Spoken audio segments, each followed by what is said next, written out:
క్రీస్తు బోధనలు యథాతథంగా ఎంత గొప్పగా ప్రచారంలోకి వస్తే ఈ ప్రపంచానికి అంత గొప్ప మేలు జరుగుతోందని మంత్రి సీతక్క అన్నారు.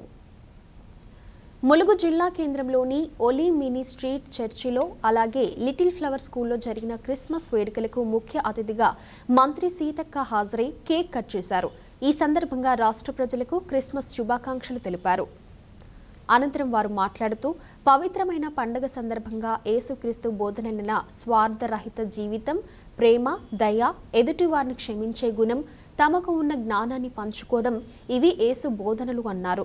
శాంతి సౌభ్రాతృత్వాన్ని పంచే క్రీస్తు బోధనలు యథాతథంగా ఎంత గొప్పగా ప్రచారంలోకి వస్తే ఈ ప్రపంచానికి అంత గొప్ప మేలు జరుగుతుందన్నారు.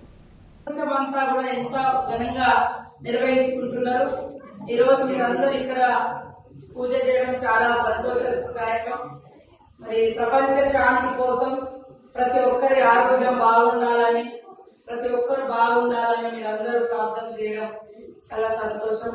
కానీ కొన్ని రాజకీయాలలో వీళ్ళు ఈ ప్రార్థన చేయొద్దు, వీళ్ళు ఈ దేవుడు మొక్కద్దు, ఒకటే దేవుడు ఉండాలి, ఒకటే పార్టీ ఉండాలి, ఒకటే మతం ఉండాలి అని కొన్ని నిబంధనలు పెట్టి ఇక్కడ కూడా విభేదాభిప్రాయాలు రావడంతో ఎంతో మంది పాస్టర్స్ మరి అగ్గిలో కూడా కాల్చబడి, అంటే అట్లా కూడా కొన్ని జరిగినాయి. వేరే వేరే రాష్ట్రాలలో పాస్టర్లు ప్రార్థన చేస్తుంటే ఇక్కడ చర్చి కట్టద్దు, ప్రార్థన చేస్తుంటే. కానీ మనది లౌకిక రాజ్యం.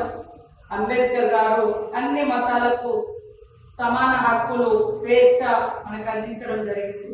ఎవరికి ఇబ్బంది కలిగినంత వరకు మనము ఇలాంటి ప్రార్థనలు చేసుకోవచ్చు, దేవుణ్ణి మొక్కుకోవచ్చు. మరి ఇతరులను ఎప్పుడు కూడా మనం కించపరచకూడదు. మన దేవుడు, మనం నమ్మే దేవుడు గొప్పవాడని మనం చెప్పుకోవచ్చు.